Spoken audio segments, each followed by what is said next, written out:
मधुबन जंगल में बहुत ठंड पड़ रही थी। वो जंगल पहाड़ों के बीच में था और उसी पहाड़ों के बीच एक नदी बहती थी। वहीं पर मीनू चिड़े का गरीब परिवार रहता था। उसके परिवार में उसकी बीवी टूनी और उसकी एक छोटी सी बेटी चिंकी भी थी। वो अपनी दादी के साथ और अपने माता पिता के साथ रहा करती थी। एक दिन सुबह सुबह टूनी सबके लिए चाय बनाकर लाई। इस बार तो ठंड ने हालत ही खराब कर दी है। लीजिए, गरम चाय पीजिए, थोड़ी ठंड से राहत मिलेगी। अगर मेरी प्यारी बहू ना होती तो इस ठंड में ना जाने मेरा क्या हाल होता। सभी लोग गरम गरम चाय पीने लगते हैं। तभी उसकी बेटी चिंकी ने कहा, माँ, इस ठंड में मेरा ब्रेड पकौड़े खाने का बहुत मन कर रहा है। मैंने आपसे कितनी बार कहा है, लेकिन आप कभी भी ब्रेड पकौड़ा बनाते ही नहीं। बेटा, उसके लिए ब्रेड होना भी जरूरी है। हमारा जंगल इतना पिछड़ा है कि यहाँ ब्रेड नहीं मिलती। जब तक इस घर में ब्रेड पकौड़ा नहीं बनेगा, मैं खाना नहीं खाऊंगी। इतना बोलकर चिंकी वहां से उड़ जाती है। उसकी माँ भी पीछे पीछे चली जाती है। तभी टीनू अपनी माँ से कहता है, माँ, देख रही हो अपनी पोती की जिद। यह सब आपके लाड प्यार का नतीजा है। अब बताओ, मैं ब्रेड कहाँ से लाऊं? बेटा, उसने कोई बड़ी चीज तो नहीं मांग ली, ब्रेड पकौड़ा ही तो मांगा है। नदी पार कर कर बड़े जंगल चले जाओ, वहां तुम्हें ब्रेड मिल जाएगी। अपनी बेटी की इतनी सी ख्वाहिश तो तुम पूरा कर ही सकते हो ना। अपनी माँ की बात सुनकर टीनू घर से बाहर निकल आता है और सोचता है, बस अब यही काम रह गया। दूसरे जंगल जाओ और इनके लिए ब्रेड लेकर आओ। मेरा जंगल किसी कश्मीर से कम नहीं लग रहा है। चलो, तोता काका की चाय की टपरी पर जाता हूँ। वहां सब लोग बैठे होंगे। मीनू उड़ते उड़ते काका की चाय की टपरी के पास चला जाता है, जहां पर जंगल के सभी लोग आग जलाकर बैठे हुए थे। मीनू भी उन्हीं के बीच जाकर बैठ गया। अरे भाइयों, आप लोग इतना शांत क्यों बैठे हैं? अरे क्या बताएं मीनू भाई, हम सभी के घर में हमारी बीवी और बच्चे जिद ने पकड़ के बैठे हैं कि हमें तो ठंड में ब्रेड पकौड़ा ही खाना है। चाचा की दुकान पर भी कभी ब्रेड नहीं रहती। क्या फायदा इतनी बड़ी दुकान खोलने का जब ब्रेड ही नहीं है? तो चाचा, ये लोग बिल्कुल सही कह रहे हैं। मेरी बेटी ने भी जिद बांध ली है कि वह तो ब्रेड पकौड़ा जब तक नहीं खाएगी तब तक खाना भी नहीं खाएगी। आप सब जंगल के लोगों को तो अच्छी तरह पता है, हमारा जंगल बहुत बीहड़ है और यहाँ कोई ब्रेड देने भी नहीं आता है।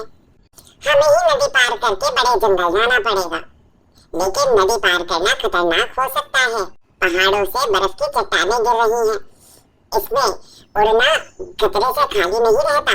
ज्यादा ऊपर जाएंगे तो भी बर्फ से ठंड लगेगी। क्या करें, समझ नहीं आता। हाँ काका, आपकी बात बिल्कुल सही है। अब अपने परिवार को कौन समझाए? आग तापने के बाद सब लोग अपने अपने काम पर निकल जाते हैं। बाद दोपहर को जब सभी लोग खाना खाने के लिए अपने घर जाते हैं, तब किसी के यहाँ खाना नहीं बना। यहाँ तक कि मीनू के घर में भी खाना नहीं बना। फिर मीनू गुस्से से बोलता है, टूनी, ये क्या तमाशा लगा रखा है? मैं इतनी ठंड में काम कर कर आया हूँ और खाना ही नहीं बना। जब हमारी बिटिया ही नहीं खाएगी तो खाना बनाने से क्या फायदा। सुबह से उसे समझा रही हूँ, समझने का नाम ही नहीं ले रही है। मीनू चिंकी के कमरे में जाता है। बेटा, तुम खाना क्यों नहीं खा रही हो? पापा, मैंने कहा ना, मुझे बस ब्रेड पकौड़ा चाहिए। अरे बाबा, ये कैसी जिद है? रोटी, दाल, सब्जी सब कुछ भी तो है। थोड़ा सा खा लो उसी से। नहीं, जब तक मुझे ब्रेड नहीं मिलेगी तब तक मैं कुछ नहीं खाऊंगी। बेटा, ब्रेड यहाँ नहीं है, वो तो बड़े जंगल में मिलती है। वहां जाने के लिए मुझे बड़ी नदी को पार करना पड़ेगा। जंगल में नदी को पार करना पड़ेगा? हाँ, वो बहुत दूर है। वहां जाने के लिए नाव की जरूरत पड़ती है और बहुत गहरी नदियों को पार करना पड़ता है। तब कहीं जाके बड़े जंगल में ब्रेड मिलती है। मुझे नहीं पता, मैंने आपसे ऐसा भी तो कुछ नहीं मांग लिया, सिर्फ एक ब्रेड पकौड़ा ही तो मांगा है। क्या आप मुझे वो भी लाके नहीं दे सकते? ब्रेड पकौड़ा, पता नहीं ये क्या जिद पकड़ के बैठ गई हो। मीनू गुस्सा होकर बाहर चला जाता है तो तो देखा कि जंगल के सभी पक्षी गुस्से से अपने घर से भागे आ रहे हैं। मीनू उन सब लोगों से पूछ रहा है, आप सब लोग बड़े गुस्से में लग रहे हैं। क्या हुआ? आप लोगों के घर भी खाना नहीं बना क्या? अरे क्या बताएं मीनू भाई, हमारी बीवियां कह रही हैं जब तक ब्रेड नहीं लेकर आओगे खाना नहीं बनेगा। सब भूख हड़ताल पर बैठ गई हैं। अब कुछ ना कुछ तो इंतजाम करना ही पड़ेगा। हम अपने परिवार के लिए एक छोटी सी चीज नहीं कर पा रहे हैं तो हमारे ऊपर धिक्कार है। चलो भाइयों, अब हमारे पास ब्रेड लाने के अलावा और कोई रास्ता नहीं बचा। नदी पार चलते हैं और देखते हैं कि नदी के पार का जंगल कैसा है।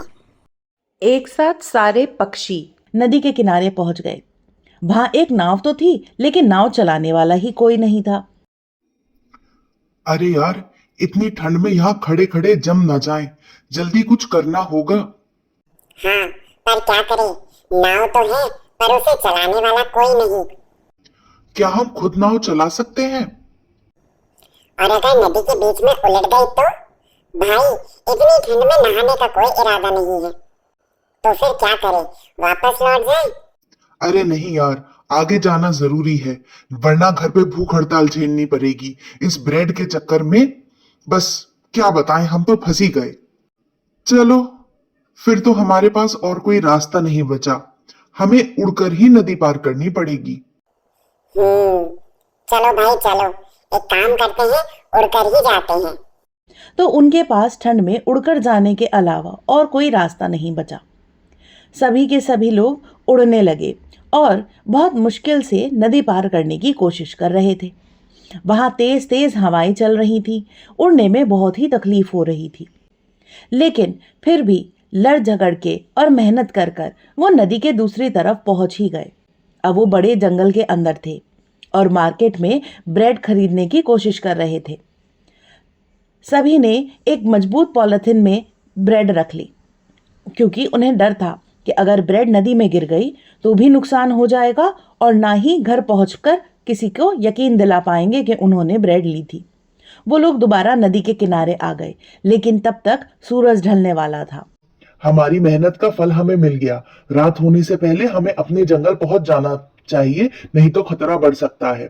एक बार फिर सभी के सभी पक्षी उड़ने के लिए तैयार हो गए। जैसे ही वो नदी के बीचों बीच पहुंचे, अचानक ही बर्फीला तूफान शुरू हो गया और बहुत तेज बर्फबारी शुरू हो गई।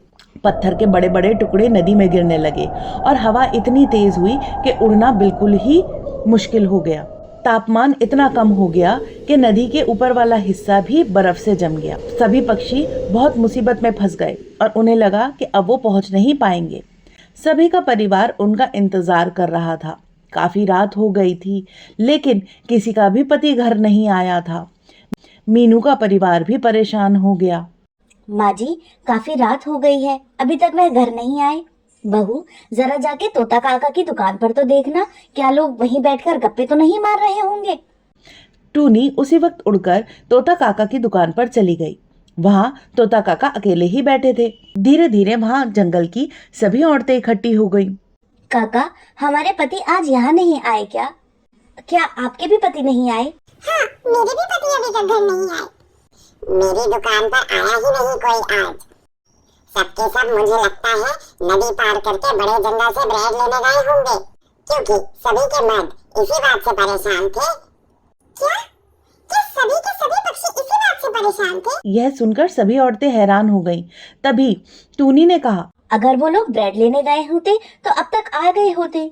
नदी के पार करते ही बहुत सारी दुकानें हैं। लगता है कहीं मटर गश्ती करने रुक गए होंगे, और कुछ नहीं। बेटा, तुम शायद अपने पतियों को समझते नहीं हो।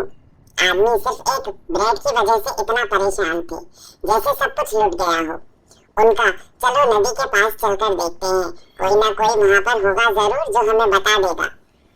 तोता काका ने दुकानें बंद करी और जंगल की सभी पक्षियों को लेकर नदी के किनारे वहां पर पहुंच गए। वहां तो कोई भी नहीं था। नदी बिल्कुल बर्फ जम चुकी थी। उन्होंने देखा कि पूरी नदी बर्फ बन चुकी थी।